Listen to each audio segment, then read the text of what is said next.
उन्होंने कहा कि सारे दल साथ में है पाकिस्तान के खिलाफ। किस मुंह से बोलते हैं? पाकिस्तान भारत के खिलाफ जो डोजियर देता है उसमें आपके नेताओं के स्टेटमेंट कोट करता है, राहुल गांधी जी के।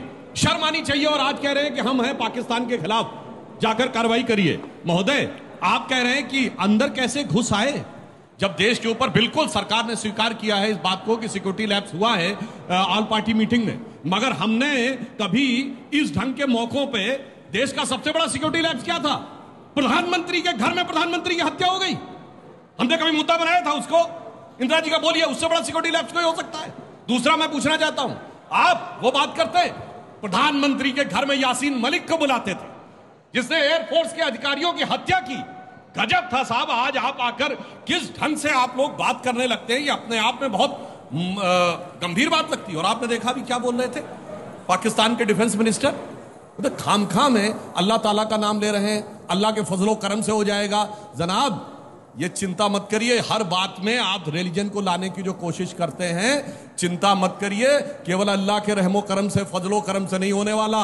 इसके लिए टेक्नोलॉजी होनी चाहिए। और मैं आपको बताना चाहता हूं, जो कहते हैं ना न्यूक्लियर वॉर, पहली बात तो न्यूक्लियर वॉर कोई हैसियत नहीं, अभी तक रशिया ने कभी यूज नहीं किया यूक्रेन के ऊपर। ये क्या गीदड़ भपकी देते हैं। मगर मैं आपको बताना चाहता हूं, अप्रैल 2019 में 2019 के लोकसभा चुनाव के दौरान एक बार एक मैसेज आया था कि प्रधानमंत्री 12 बजे राष्ट्र को नाम संबोधित करेंगे, अगर आपको याद हो। पर आपको शायद नहीं याद होगा संबोधित क्या किया था।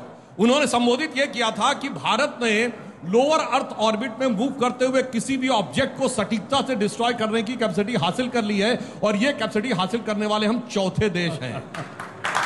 तो समझिए, अगर वो कोई भी मिसाइल भेजेंगे, हमारे पास उसकी काट है। हमने जो उधर भेजा उसकी उनके पास काट नहीं है। इसलिए दिमाग का कर्म यूज करना चाहिए। और मैं अंत में एक विषय, साहब आप लोग जो बिल्कुल कहते थे, मैं सिर्फ सिंपल सी एक बात कह रहा हूं, एक स्वर में क्यों नहीं बोलते आतंकवाद के खिलाफ?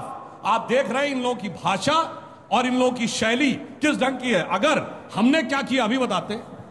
बाकी देशों ने समर्थन किया अलग बात है, अरब और ईरान ने समर्थन किया है। भारत का समर्थन अरब और ईरान ने किया है। अब इससे ज्यादा हम डिप्लोमेटिक आइसोलेशन में पाकिस्तान को क्या डाल सकते हैं कि आज हमने मोदी जी ने इस मुद्दे पे जब अरब और ईरान को देखता होगा पाकिस्तान, तो उसके मन में जानते क्या आता होगा कि इस भरी दुनिया में कोई भी हमारा ना हुआ। अरे गैर तो गैर थे, अपनों का सहारा ना हुआ। हमने उस मुकाम पे लाकर